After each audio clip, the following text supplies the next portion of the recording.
Conversar agora sobre o coronavírus, mas também sobre essa situação de economia no país, a privatização que tem acontecido. A gente vai conversar com o economista Pedro Rossi, que é professor do Instituto de Economia da Unicamp.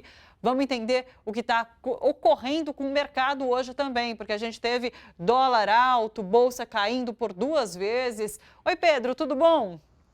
Tudo bem, é um prazer estar aqui novamente com vocês. Prazer é nosso. Deixa eu começar pedindo para você descrever para a gente como que está o clima na Unicamp, porque a Unicamp é a primeira universidade brasileira, de fato, a suspender as aulas, né? De fato, a Unicamp ela tomou essa decisão a despeito de Campinas não ser o foco no estado de São Paulo do coronavírus, né? E a Unicamp se antecipou porque as universidades que têm hospitais, né, elas são mais suscetíveis ao vírus. A Unicamp ela tem um grande hospital que atende toda a região. Por enquanto, a gente ainda não tem um caso confirmado aqui no HC, o hospital da Unicamp.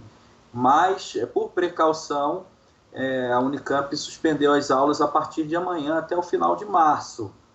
Porque o vírus, na verdade, já está entre nós. É uma questão de confirmação.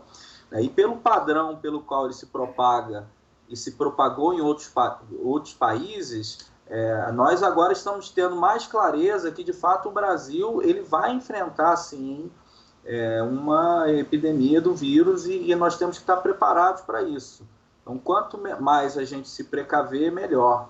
Eu acho que a Unicamp tomou a decisão correta. Eu espero que as outras universidades também sigam. Ouvi até falando que assim, as universidades não geram um impacto direto na economia quando realmente suspendem as aulas. Então, é um primeiro passo, suspender aulas. Num segundo passo, de repente, é tomar iniciativas mais drásticas e que daí podem gerar impactos reais na economia. Isso pode acontecer, você acredita? Olha, as universidades elas geram impacto porque elas prestam um serviço, né? A Unicamp ela mobiliza dezenas de milhares de pessoas que frequentam o campus, tem vários serviços que estão aqui dentro do campus e que atendem ao campus, serviços de transporte, de alimentação, vários outros tipos de serviço. Então, tem um impacto, sim, na economia, né? É uma pequena economia que aí está se desacelerando, mas, evidentemente, nós produzimos conhecimento, que é algo que é diferente de uma produção material, uma produção física.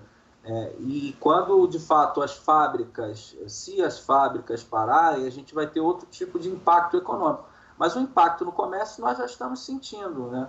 As pessoas têm mais receio de sair, de ir a um shopping center, de ir ao mercado, de sair na rua, de andar de transportes públicos, né?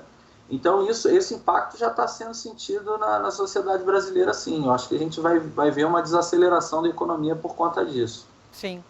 Pedro, hoje a gente teve notícias, então, de dólar subindo, a bolsa caindo, inclusive com o acionamento da paralisação por 2 vezes. O que tudo isso significa? Tem a ver, tem relação direta com o anúncio de Trump nos Estados Unidos de barrar voos da Europa? Quais os significados desse vai e vem da Bolsa hoje? Olha, essa instabilidade, ela reflete o clima de incerteza que nós vivemos no cenário internacional. Quando o Trump toma essa medida, que é uma medida radical, uma medida drástica, ele acrescenta esse cenário de incerteza, mais incerteza. Por que incerteza? A gente não sabe o quanto tempo que vai durar esse vírus, a gente não sabe a extensão dele, o impacto dele na economia americana, o impacto dele no comércio internacional. E aí os agentes financeiros, diante da falta de informação, eles tomam atitudes drásticas, né?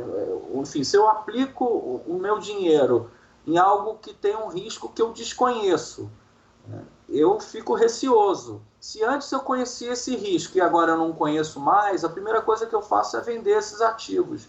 Então, a Bolsa ela está tomada por essa circunstância de incerteza que é típica de uma situação que a gente não desconhece, a gente não sabe a natureza do vírus, a gente não sabe como um vírus desse vai se comportar, por exemplo, num país que nem o Brasil, né, que está no verão, mas é um país tropical, um país que tem características diferentes dos países que foram afetados no hemisfério norte.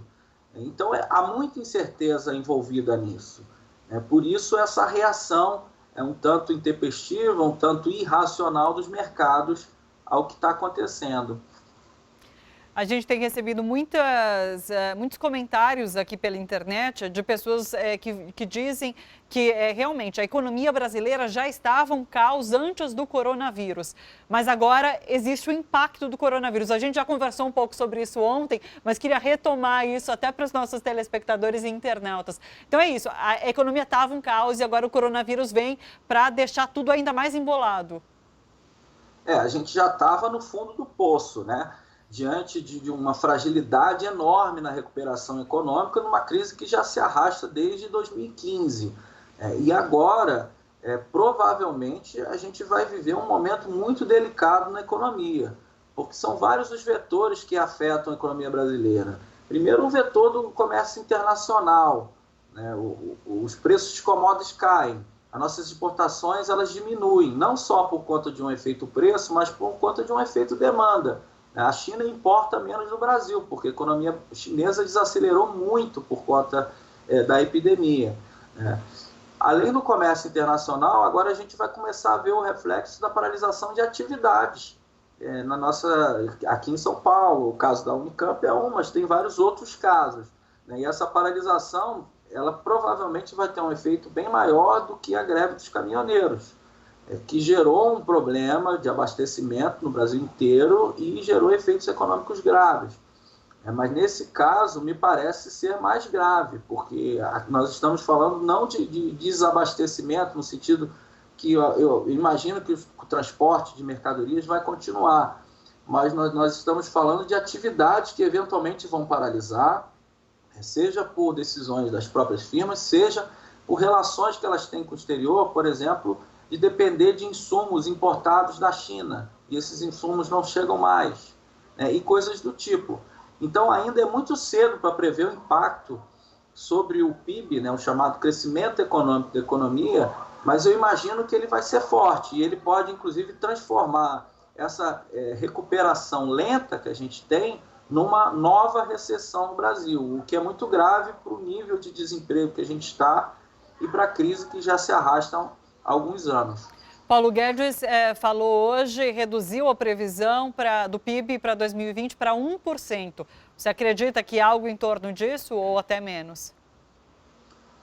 Não, eu acho que essas previsões que o governo está fazendo, elas já estão completamente furadas.